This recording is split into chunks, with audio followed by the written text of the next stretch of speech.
¿Cuántos de ustedes son pastores? A mí me gustaría saber simplemente cuántos líderes de la congregación que sirven de todo. La mayoría entonces son líderes, mitad pastores, muy bien. El propósito de nuestra conferencia es justamente dirigirnos a pastores, ¿no es cierto? Ese era el motivo y propósito principal de esta conferencia. Y la verdad que a mí me agrada mucho dirigirme a colegas, a hermanos en Cristo que están sirviendo al Señor de una manera singular dentro de la iglesia, porque yo considero, obviamente la Escritura lo afirma, que el liderazgo es el elemento crítico de una iglesia. Donde va el liderazgo, de esa manera irá la iglesia. Como son sus líderes, la iglesia tiende a imitar a sus líderes, y por lo tanto el elemento singular crítico de una congregación son sus líderes. Por eso es tan importante enfocarnos en ellos. Si ustedes recuerdan las palabras de Pablo a los hermanos de Éfeso, los líderes de la congregación en Éfeso, allá en el capítulo 20, versículo 28 de Hechos, dice el apóstol Pablo: tened cuidado de vosotros, a los ancianos de la iglesia, en medio de la cual el Espíritu Santo os ha hecho por obispos para pastorear la iglesia de Dios. Tened cuidado de vosotros y de todo el rebaño. Es notable el orden, ¿no? Tened cuidado de vosotros primero, y como consecuencia de tener cuidado en el cultivo espiritual de vuestra vida, en esa medida tened cuidado del rebaño. Entonces, la salud espiritual del rebaño depende de la salud espiritual de nosotros, aquellos que dirigimos la iglesia, el rebaño. Por eso es crítico, es vital que nuestra vida personal sea una de comunión con Dios, una de piedad, que eso se refleje en todo lo que hacemos en nuestro ministerio y que sirva, por supuesto, como ejemplo a las ovejas, al rebaño. Vamos a enfocarnos hoy en las epístolas pastorales, particularmente en el 2 de Timoteo. 2 de Timoteo, les invito a abrir sus Biblias ahí a 2 de Timoteo. Las epístolas pastorales son, como el nombre lo indica, manuales de instrucción a pastores. 1 de Timoteo, 2 de Timoteo y Tito. Esas son. Y para mí es un ánimo especial leerlas, meditarlas y ser dirigido en mi vida personal y en mi ministerio como iglesia, en la iglesia, por estos manuales de instrucción dedicados específicamente a pastores. Y ustedes recuerdan que el contexto de estas epístolas es la defensa de la verdad revelada y corrección de aquello que es falso.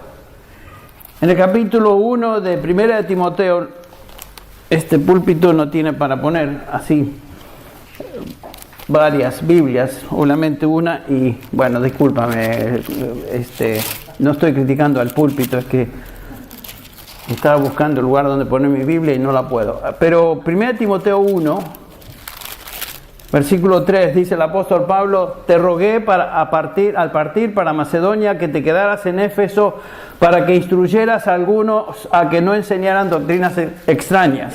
El propósito fundamental de 1 de Timoteo y por consecuencia y indirectamente 2 de Timoteo es instruir para corregir.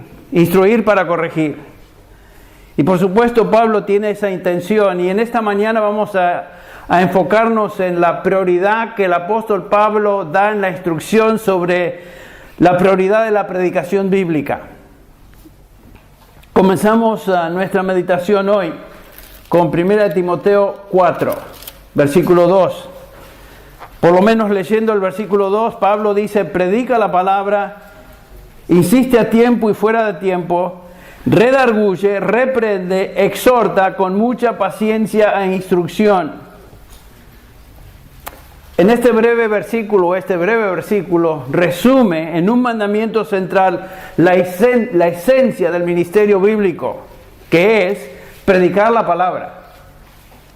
Es un mandamiento similar al que encontramos en la siguiente epístola pastoral, ahí en Tito, el capítulo 2, versículo 1, donde dice Pablo, pero en cuanto a ti, enseña lo que está de acuerdo con la sana doctrina. Y en el versículo 15, Pablo repite esto, habla, exhorta y reprende con toda autoridad, que nadie te menosprecie. Hacemos la pregunta, ¿qué es la misión primordial de la iglesia? ¿Qué es la misión de la iglesia? Y Pablo sintetiza el propósito de la iglesia con estas palabras en el capítulo 3 de 1 Timoteo, versículo 15. 1 Timoteo 3:15. Pero en caso de que me tarde, te escribo para que sepas cómo debe conducirse uno en la casa de Dios, que es la iglesia del Dios vivo, columna y sostén de la verdad. La iglesia es columna y sostén de la verdad de Dios en esta tierra. Si la iglesia pierde de vista esta realidad, la iglesia no cumple con su misión en este mundo. Entonces, a la luz de esa realidad, ¿qué es la función primordial de los pastores de una iglesia? Y Pablo otra vez contesta esa pregunta en ese mismo capítulo, el versículo 2, cuando está hablando de los requisitos para ser pastor, requisitos para ser anciano u obispo, que son términos intercambiables en el Nuevo Testamento. Dice, un obispo debe ser, pues, irreprensible, marido de una sola mujer, sobrio, prudente, de conducta decorosa, hospitalario y después apto para enseñar. Entre los requisitos varios que ahí se menciona, que son cualidades de piedad en la vida de un siervo de Dios, Pablo subraya la única habilidad que este hombre debe poseer, y es que debe ser apto para enseñar. ¿Enseñar qué? Bueno, si el propósito y misión de la iglesia es ser columna y sostén de la verdad, que se refiere a la Escritura, la verdad revelada por Dios, es obvio entonces que la misión primordial del pastor es predicar la verdad, enseñar la verdad, enseñar lo que Dios ha revelado en su palabra. No es decir anécdotas, contar historias, usar otros recursos, sino predicar la palabra.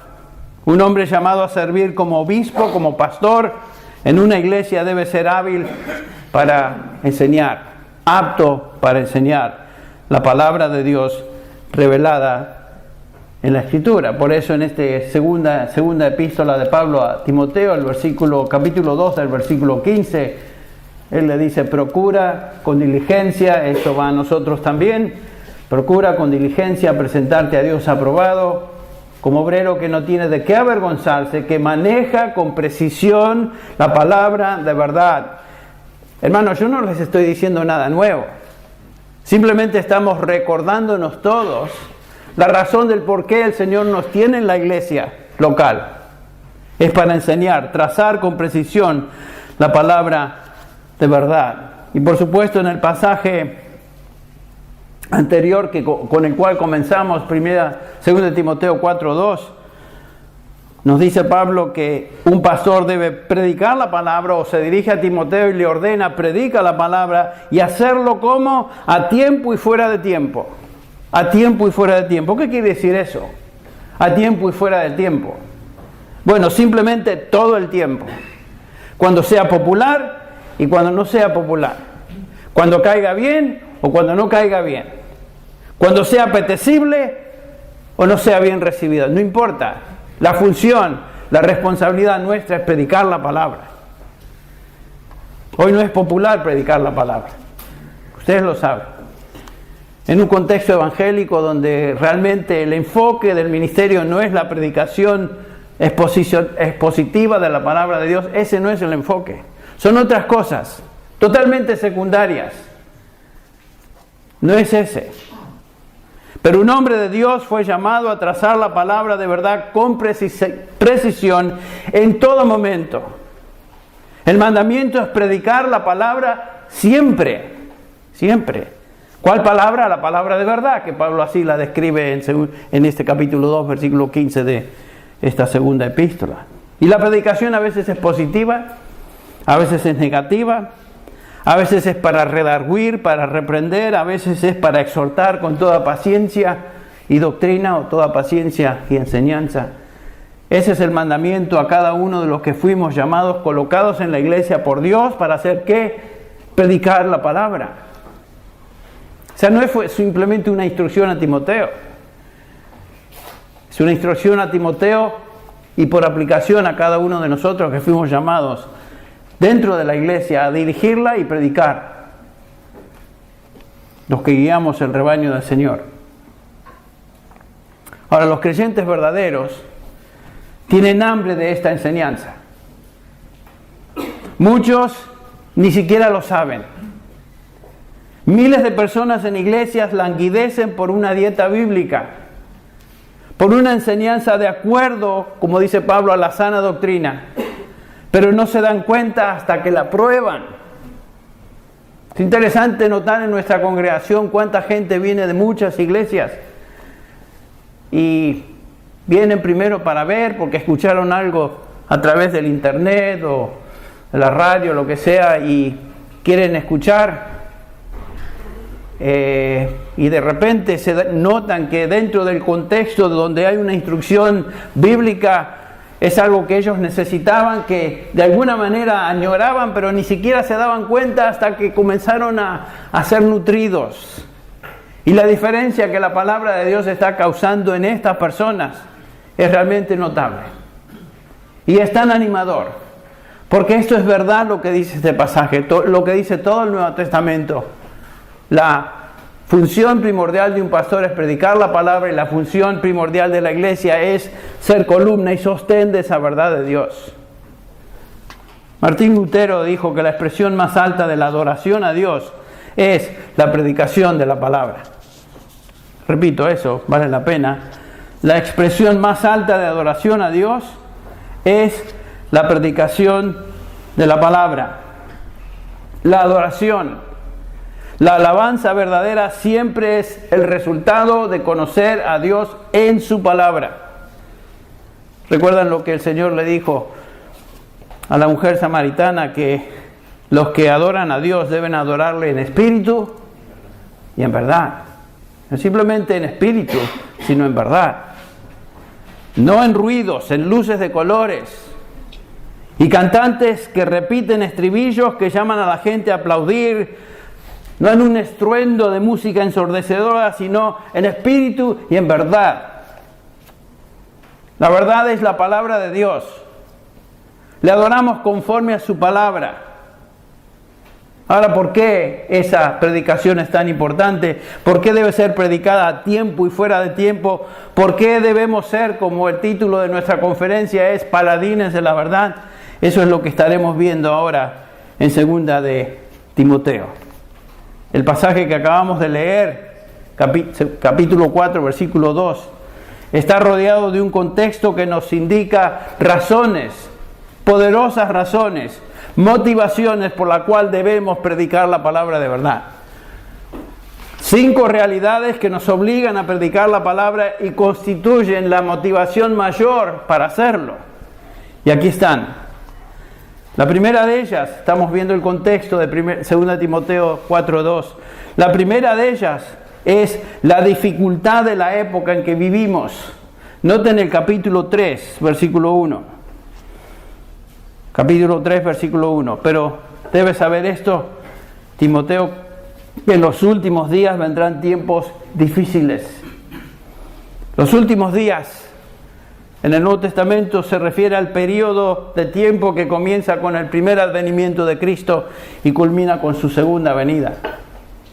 1 Juan 2:18 nos dice: hijitos, es la última hora, así como oísteis que el anticristo viene, también ahora han surgido muchos anticristos, pero por eso sabemos que es la última hora, tiempos difíciles.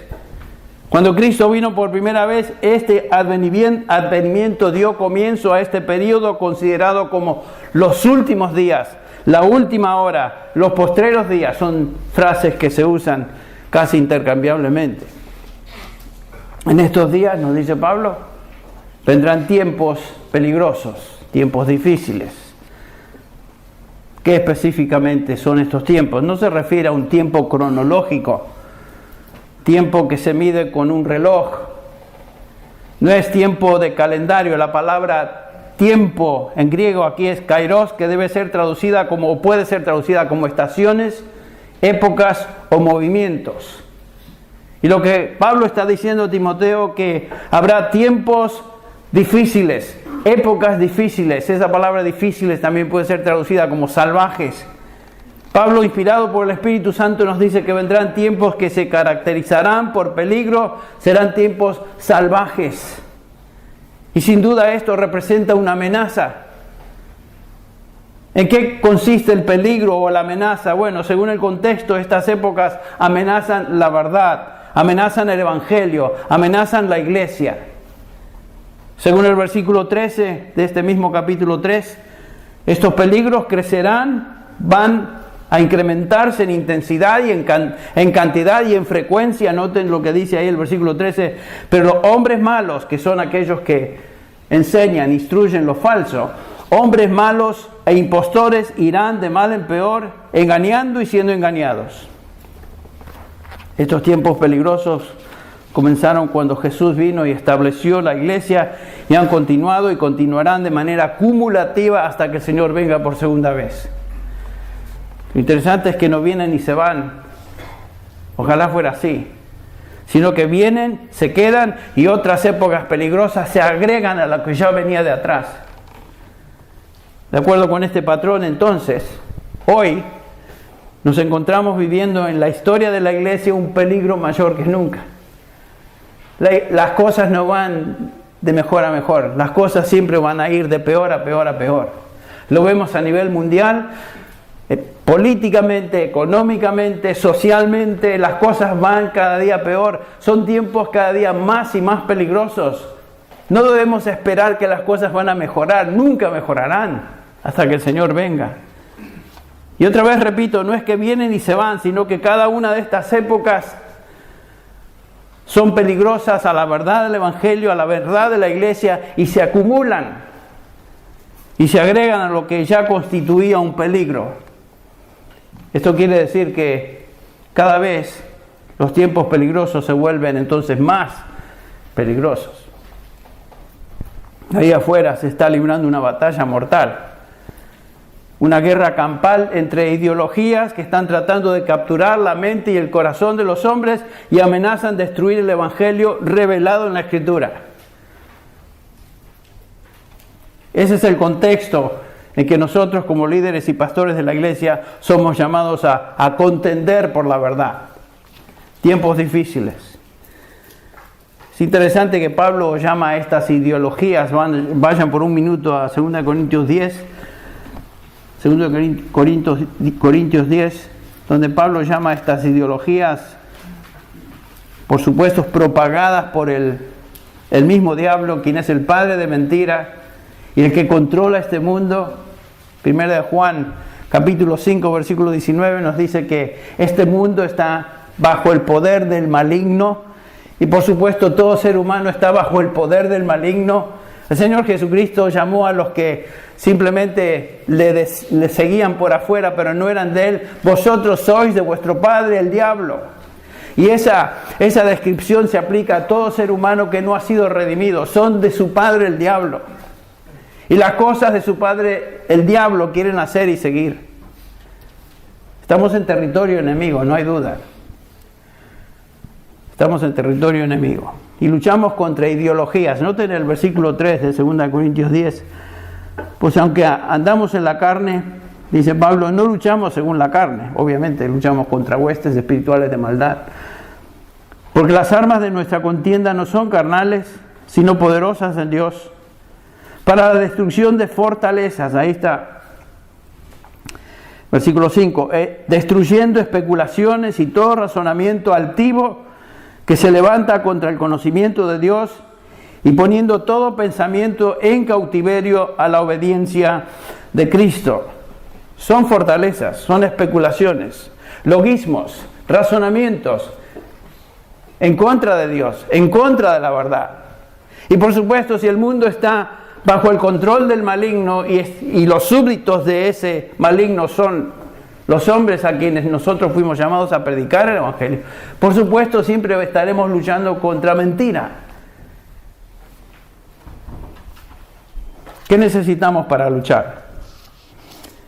Mi estimado hermano y hermana en Cristo, si hay alguna hermana, me pareció que vi alguna por ahí, pero son hermanas que están ahí atrás, para luchar en contra de las fortalezas, de estas ideologías, estos razonamientos peligrosos y salvajes, necesitamos hombres, predicadores, maestros que sean capaces y aptos para enseñar la verdad.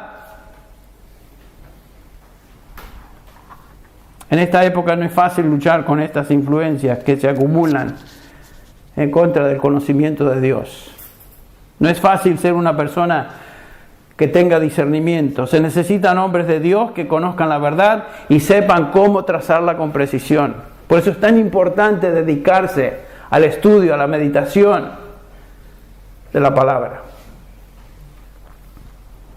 Y predicar esa verdad, trayendo a la gente, a los escuchas, bajo la autoridad de Cristo y su Evangelio. Que la gente vea la verdad y entienda las implicaciones de esa verdad para cada situación.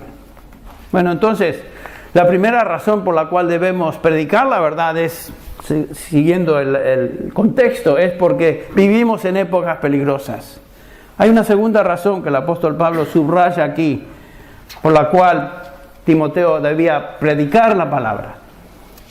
Y es el ejemplo de hombres de Dios en el pasado. Noten el versículo 10 de 2 Timoteo 3. El ejemplo de otros hombres de Dios en el pasado. Específicamente aquí, ese hombre de Dios es Pablo.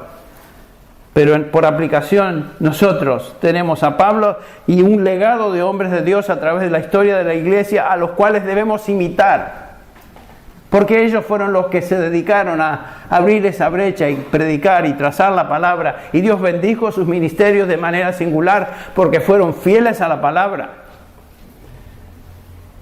Dice el versículo 10, pero tú has seguido mi enseñanza, conducta, propósito, fe, paciencia, amor, perseverancia. Pablo le recuerda a Timoteo que él debe continuar el patrón de enseñanza, el patrón de conducta que había recibido del mismo apóstol Pablo. Pablo le dice, tú viste mi ministerio, tú observaste cómo llevé a cabo mi vida y de qué forma me conduje, de qué forma lo hice. Tú, Timoteo, pudiste comprobar la devoción de mi ministerio bajo circunstancias difíciles. Tú me viste, Timoteo. Y en el versículo 11 dice que persecuciones y sufrimientos como los que me acaecieron en Antioquía, en Iconio, en Listra, que persecuciones sufrí y de que todas ellas me libró el Señor.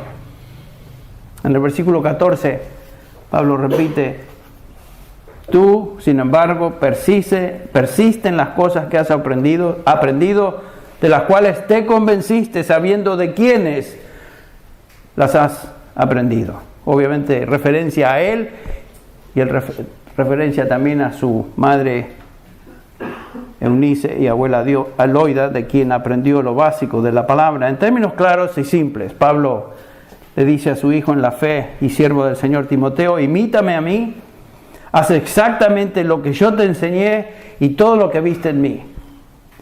Por supuesto, así como Pablo se coloca como ejemplo.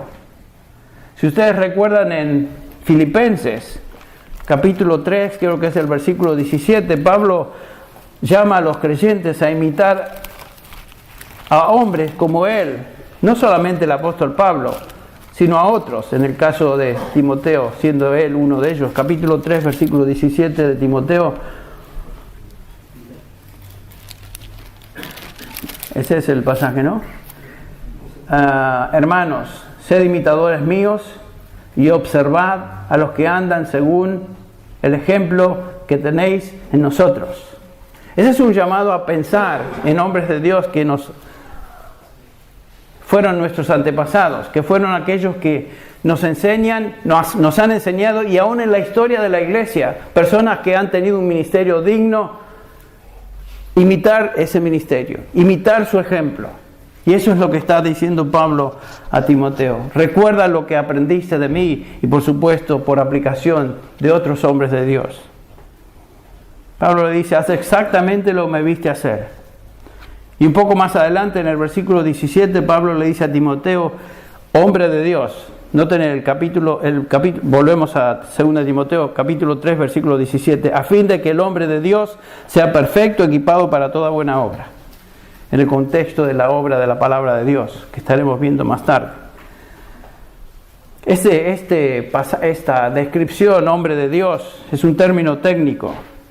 Es usado solamente 2 veces en el Antiguo Testamento y ambas veces se aplican a Timoteo. Se usa alrededor de 70 veces en el Antiguo Testamento y cada vez se refiere a un hombre de Dios como predicador, un vocero de Dios. Y esto es muy significativo. Lo que Pablo le está diciendo a Timoteo, en esencia, que Timoteo, tú eres un predicador de la palabra, un vocero de Dios. Y mira, Timoteo, tú como hombre de Dios estás en esa larga lista de hombres de Dios que fueron llamados por Dios para hacer esencialmente una cosa, proclamar la verdad de Dios. Timoteo, tú no puedes hacer otra cosa, no puedes reinventar el ministerio, no puedes hacer lo que tú deseas. Tú eres uno de esos hombres que fue llamado por Dios para continuar llevando el mensaje de Dios, en otras palabras, predicar la palabra. Tristemente hoy la iglesia, si ustedes ni siquiera tienen que prestar muchísima atención, se da cuenta uno que la iglesia, los ministerios de las iglesias están reinventando el ministerio, están haciendo 1000 cosas fuera de lo que es lo primordial en la iglesia. Dios no puede bendecir inventos de ministerio. Dios solo bendice lo que Él manda. Y lo que Él manda es predicar la palabra y hacerlo con precisión. Dios me ha llamado a predicar, estoy convencido de eso. Predicar su palabra. Y no existe un gozo comparable con la predicación de la palabra de Dios cuando uno sabe que el Señor le llamó a hacer eso. Y es obediente a eso. Predicar la palabra sin distracciones. Todo lo demás se vuelve secundario a ese llamado. Por eso Pablo en este capítulo 4, versículo 2 de esta epístola le dice, predica la palabra, insiste a tiempo y fuera de tiempo, redarguye, reprende, exhorta con mucha paciencia e instrucción. Y recuerdan que esta es la última epístola escrita por el apóstol Pablo, posiblemente semanas antes de que él fuera martirizado en Roma. Son las últimas palabras del apóstol a Timoteo. Le podría haber dicho muchas cosas, pero en esencia le dice, y en resumen le dice predica la palabra, a tiempo y fuera de tiempo. En los versículos que siguen dice, yo ya estoy listo para ser derramado como ofrenda. En otras palabras, yo voy a perecer en corto tiempo. Por lo tanto, mis últimas palabras, mi última exhortación, Timoteo, es predica la palabra. No hay otra prioridad tan importante. Entonces debemos predicar la palabra porque vivimos tiempos peligrosos, porque esto es lo que hombres de Dios han hecho a través de la historia de la redención. Y en tercer lugar, Pablo subraya otra razón, por el poder de la Escritura. Por el poder de la Escritura. Versículo 15. Que desde la niñez has sabido las sagradas Escrituras, las cuales te pueden dar sabiduría que lleva a la salvación mediante la fe en Cristo Jesús. Pablo le recuerda a Timoteo que desde su infancia él había conocido las sagradas Escrituras, obviamente una referencia al Antiguo Testamento, el cual provee la sabiduría que lleva a salvación por medio de fe en Cristo. Timoteo había sido criado en la tradición judía ortodoxa, donde desde pequeñito se le enseñó la ley, que sirvió como ayo, como dice Pablo en Gálatas, para llevarle al Evangelio. ¿Recuerdan las palabras de Pablo en Gálatas, capítulo 3, versículo 23? Y antes de venir la fe, estábamos encerrados bajo la ley, confinados para la fe que había de ser revelada. De manera que la ley ha venido a ser nuestro ayo, nuestro tutor, para conducirnos a Cristo, a fin de que seamos justificados por fe. El punto de Pablo a Timoteo es, Timoteo, tú sabes que la palabra de Dios tiene el poder para salvar. No fuiste salvado por otras cosas, fuiste guiado a fe en Cristo Jesús por la palabra de Dios. Tú sabes, Timoteo, lo que dice el Salmo 19:7. La palabra de Jehová o la ley es perfecta, que hace ¿qué? Que convierte el alma, transforma el alma, regenera el alma. Timoteo, tú sabes eso. El poder de la palabra el poder de la palabra es lo único que transforma el alma. Si esto es cierto y lo es, entonces Timoteo, tú debes predicar la palabra. Porque dependemos y confiamos en el poder de la palabra. Isaías 55:11 nos dice el Señor que mi palabra no regresará a mí vacía, sino que logrará todos los propósitos para la cual yo la envío. La palabra de Dios hace el efecto. La palabra de Dios es eficaz. No es el predicador es un instrumento en las manos de Dios, trazando con precisión la palabra de verdad. Me recuerda una anécdota en la vida de Spurgeon, donde una dama se le acercó y efusivamente lo felicitó por su predicación. Nos cae bien cuando alguien nos felicita por la predicación, nos hace sentir bueno, pero no es lo que nos importa. Y Spurgeon le dijo, pero hermana en Cristo, ¿por qué está usted felicitando al guante? Lo que decía Spurgeon, yo soy un guante, el poder está en la mano y yo simplemente soy un instrumento en las manos de Dios para predicar la palabra. El poder está en Dios, en su palabra, no en el instrumento. Que Dios use a cada uno de nosotros por gracia y misericordia como instrumentos, no lo entiendo, pero Él lo hace. Pero el poder es de su palabra. Y por supuesto su palabra es suficiente para salvar, convertir el alma, y es suficiente para santificar. Noten en este mismo capítulo, los versículos 16 al 17, toda escritura es inspirada por Dios y útil. Ahí está, la utilidad, la eficacia. ¿Para qué? Para enseñar, para reprender, para corregir, para instruir en justicia. Son todos efectos de la palabra de Dios que tienen que ver con la santificación, la obra de santificación de la palabra de Dios. Nadie puede ser salvado fuera o sin la palabra de Dios. Romanos 10:17, la fe viene por el oír y el oír por la palabra de Cristo. Nadie puede ser salvado sin la palabra del Evangelio, la palabra de Cristo, y nadie puede ser santificado sin la palabra de Dios. Por eso la debemos trazar y enseñar continuamente. Si no, tenemos un montón de creyentes cristianitos infantiles dentro de nuestra congregación, si no se les enseña la palabra, porque claramente nos dice el Señor Jesús, Padre, en la oración intercesora por los suyos, en el capítulo 17 de Juan 17, Padre, santifícalos en tu verdad. Y después agrega, tu palabra es verdad. Ese es el único medio de santificación. Gracias a Dios que Él utiliza primordialmente su palabra para santificarnos. ¿Y saben qué? Si no aprendemos por su palabra, el que comenzó la buena obra en nosotros la perfeccionará hasta el día de Jesucristo. Y si no aprendemos por la instrucción positiva de la palabra, Dios tiene un método, otros métodos a los cuales a veces debemos ser expuestos tristemente, y ese método es la disciplina de Dios. Dios al que ama, disciplina y azota, no a alguno, sino a todo aquel que recibe por hijo.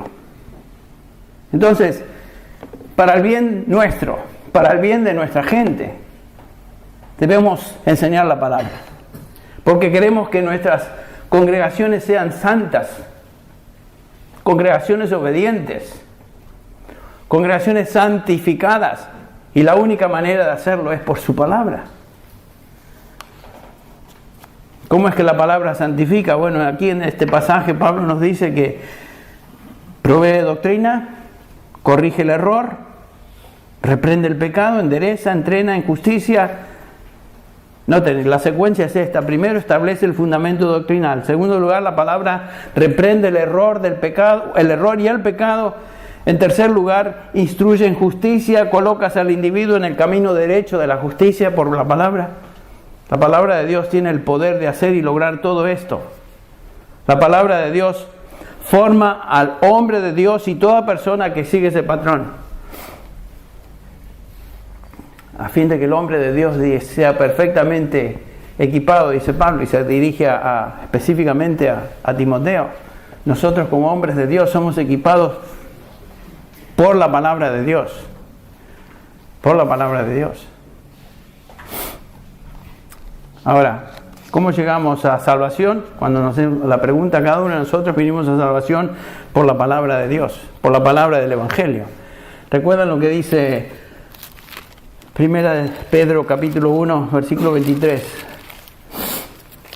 Primera de Pedro 1, 23, dirigiéndose a los creyentes, les dice: pues habéis nacido de nuevo, no por medio de simiente incorruptible, sino por una incorruptible, es decir, mediante la palabra de Dios que vive y permanece. Nadie se salva en un vacío doctrinal. Nadie se salva porque de repente iba caminando por la calle y se le prendió la luz. Voy a seguir a Cristo. No. La fe viene por el oír, y el oír por la palabra de Cristo, el mensaje acerca de Cristo. Noten lo que dice Santiago 1:18. En el ejercicio de su voluntad, Él nos hizo nacer por la palabra de verdad.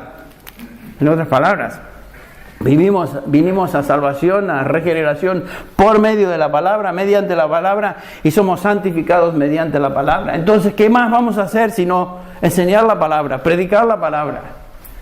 ¿Ven lo que está haciendo Pablo con Timoteo, con las pastorales? Nos está instruyendo en cuanto a la primacía del ministerio en la iglesia. Predicar la palabra, enseñar la palabra, ser aptos para enseñar.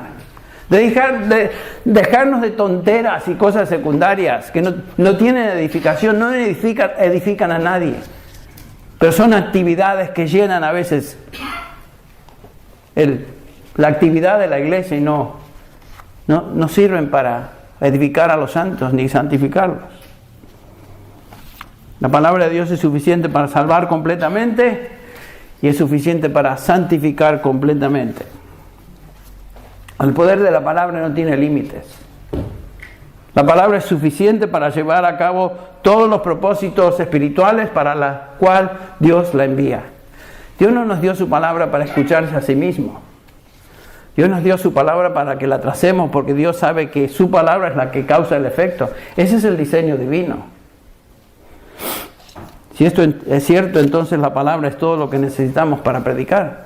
No necesitamos historietas, no necesitamos psicología, no necesitamos otras cosas que apuntalen el ministerio, porque realmente para el hombre moderno hoy es muy simple predicar la palabra y el hombre moderno no tolera esas cosas. El hombre moderno necesita otras cosas. Vivimos una época donde estamos progresando mi abuela. Estamos cada día peor. Vamos en desliz. Y lo que Dios dijo hace 2000 años es lo mismo que Él dice hoy. Y lo que Él dijo en el tiempo de Isaías es lo mismo que Él dice hoy, y será lo mismo hasta que el Señor venga por segunda vez. Predica la palabra. Soy yo, no. El ruido.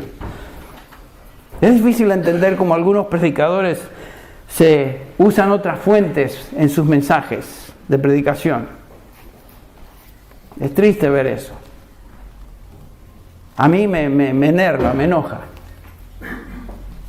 Estaba en una iglesia en Miami, donde el pastor cada domingo comenzaba la predicación con una lectura del Miami Herald, o sea, el diario del día, y se dedicaba a comentar lo que el Miami Herald decía y le ponía un versículo bíblico por acá y terminaba el servicio. Qué edificación, ¿eh? Salíamos todos realmente motivados a vivir para el Señor con eso. Tonteras. Yo salía enojado cada vez que iba ahí.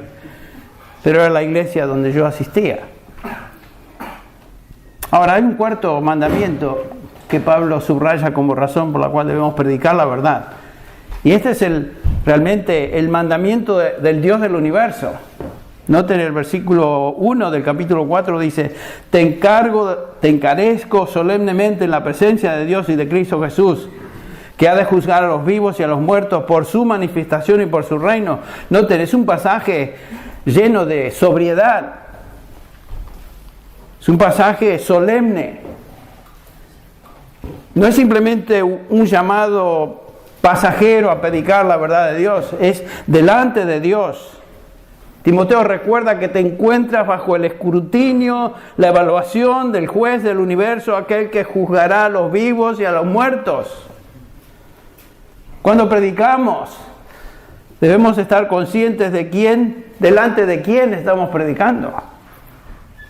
Por eso me anima mucho cuando leemos, por ejemplo, biografías como la de John Knox, el famoso predicador escocés, que se derramaba en llanto antes de predicar, porque él temía que fuera a decir algo que Dios no decía, y que por esa razón iba a guiar equivocadamente a su audiencia.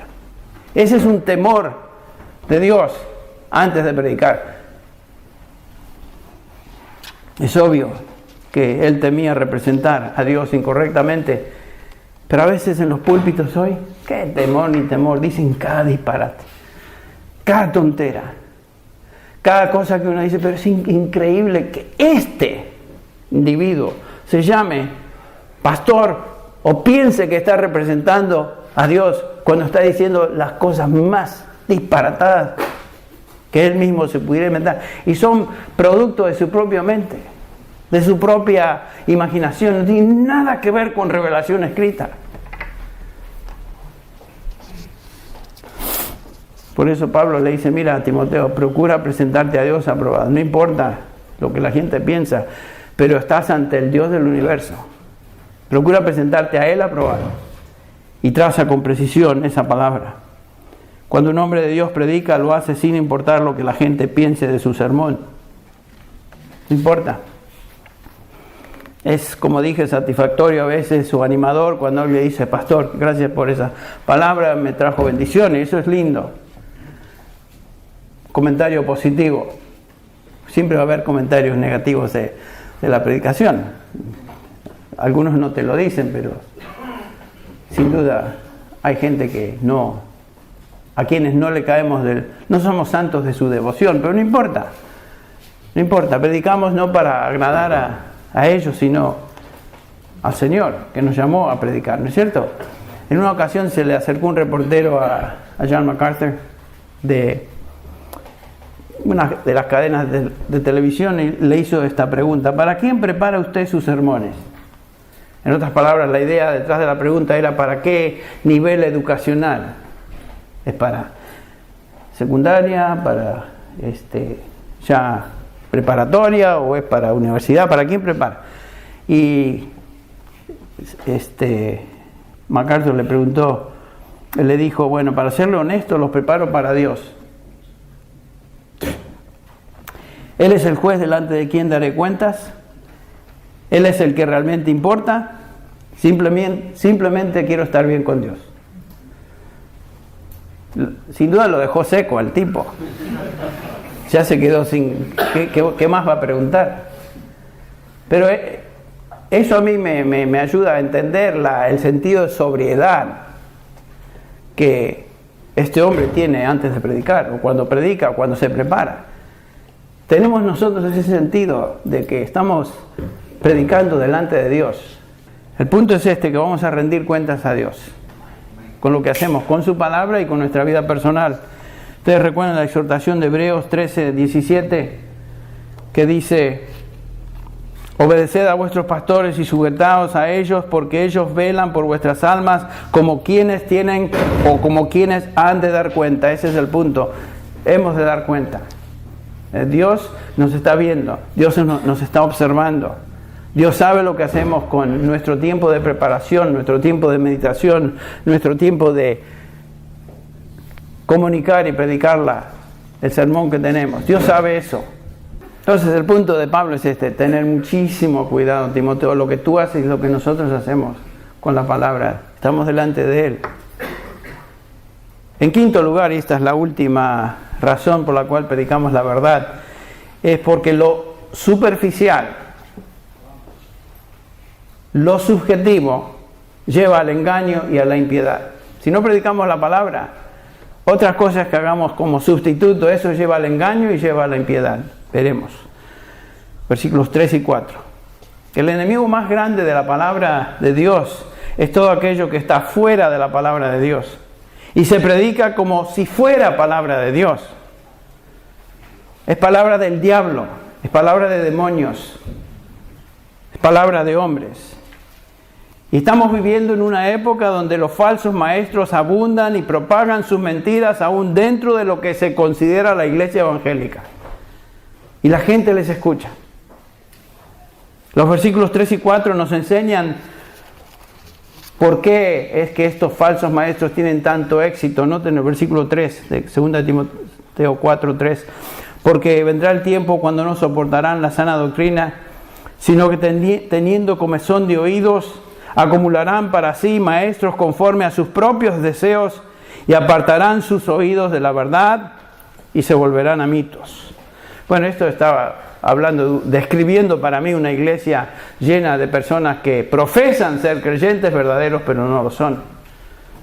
La gente en general, aunque asistan a iglesias, no quiere oír doctrina sana, que quiere decir saludable, nutritiva. La gente quiere escuchar aquello que les suene bonito, que les caiga bien, que les anime. La gente quiere escuchar cosas que les rasque sus oídos. Ustedes saben que la iglesia más grande en Estados Unidos es la iglesia de Houston, de Lakewood, ya, pero se me va el nombre del tipo. Joel Austin, el hombre de... Yo creo que ya quedó congelado en su sonrisa. Que es una iglesia llena de gente, 35,000 personas, qué sé yo, algo así. Pero eso no indica que son fieles del Señor. Son impulsados por lo sensual, por sensaciones, lo experimentar, lo que les llene de emoción, lo que les haga sentir bien, que puedan experimentar con sus sentidos. Es lo que sucede ahí. Y la gente en general no les importa la verdad. ¿Ustedes creen que si se parara John MacArthur en esa iglesia a trazar la verdad, lo tolerarían? No, porque están acostumbrados a eso, al bochinche, al ruido, a aquello que es superficial, aquello que no sirve. Pero les hace sentir bien. Si el libro principal de Austin es Tu mejor vida aquí, si la mejor vida que tenemos es aquí, entonces... olvídense, nuestra mejor vida, nuestra ciudadanía está donde aquí, está en los cielos.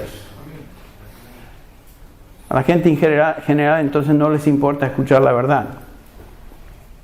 Prefieren oír lo que Pablo dice en el 2 capítulo de esta epístola, versículo 16, palabras vacías y profanas. Y analicen ustedes lo que escuchamos por la televisión, por la radio y algunos de los programas supuestamente cristianos. Presten atención a lo que se predica en los púlpitos y notarán un énfasis extraordinario en aquello que apela a las sensaciones, no a la mente, no al discernimiento.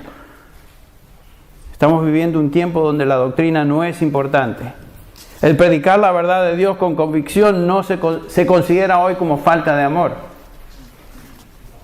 Hay tolerancia para toda posición, toda opinión, menos para la verdad autoritativa de la palabra de Dios.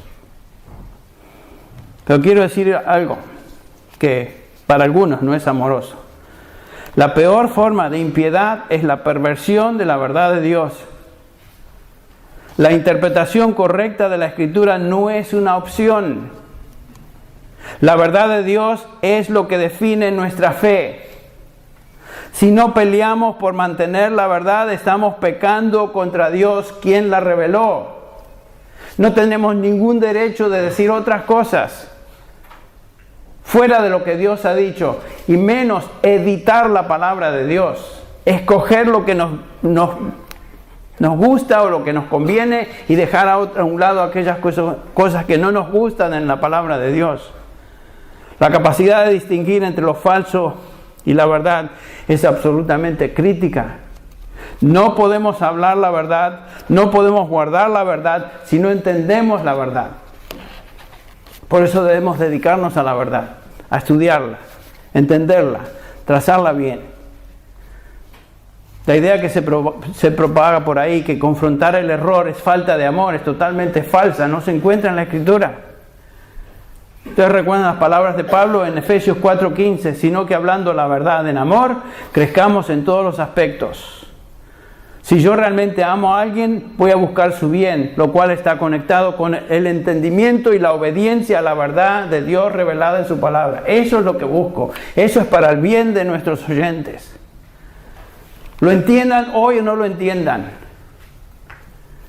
Cuando predicamos, no predicamos para caer bien a la gente. No buscamos rascar sus oídos, no tratamos de elevar sus sentimientos de autoestima y proveerles emociones positivas. No, ese no es el punto. No promovemos experiencias que lleven a la gente a sacudirse violentamente o a hablar en lenguaje absurdo, sin sentido, en el nombre de Dios. Esa es una conducta irracional, sensual, producida por estados alterados de conciencia, presión de grupo, expectativas elevadas o sugestión. Pero eso es una prostitución de la revelación gloriosa de Dios en su palabra, la cual debe ser enseñada a una mente dispuesta, atenta y controlada. Debemos predicar la palabra porque la gente está pronta a desviarse y buscar una religión y predicadores que satisfagan sus deseos carnales. La razón que Ideal existe, que esta iglesia existe, la razón por la cual iglesias como la que represento existen, que gracias a Dios siempre hay un remanente de hombres y mujeres fieles que Dios ha redimido, es para trazar la verdad, para enfocarnos en la verdad. La gente necesita más que ninguna otra cosa el alimento puro y sano de la verdad de Dios. Nadie puede salvarse, como dijimos, sin la verdad, y nadie puede ser santificado sin la verdad. No de solo pan vivirá el hombre, dijo el Señor, sino de toda palabra que sale de la boca de Dios. Ese no es un lindo versículo, un texto que podemos poner sobre un cuadrito y colgarlo en la pared. Esa es una realidad divina. No de solo pan vivirá el hombre. Entonces el mundo, nuestra sociedad, necesita hombres de Dios que prediquen su palabra. Vamos a orar. Padre Celestial, estamos conscientes de lo que tu Espíritu nos dice a través del apóstol Pablo. Y Señor, te pedimos que tú nos sacudas en lo más profundo de nuestro ser, como siervos tuyos, para ser hombres de Dios. Hombres como Timoteo, hombres como Pablo, hombres como tú llamaste a través de la historia de la redención. Hombres tuyos, llamados a predicar tu palabra. Tenemos un corto tiempo en esta tierra. Ayúdanos, Padre, a no desperdiciarlo y dedicarlo a cosas totalmente secundarias. Señor, taladra esta verdad en nuestra vida, en nuestro corazón. En el nombre de Jesús.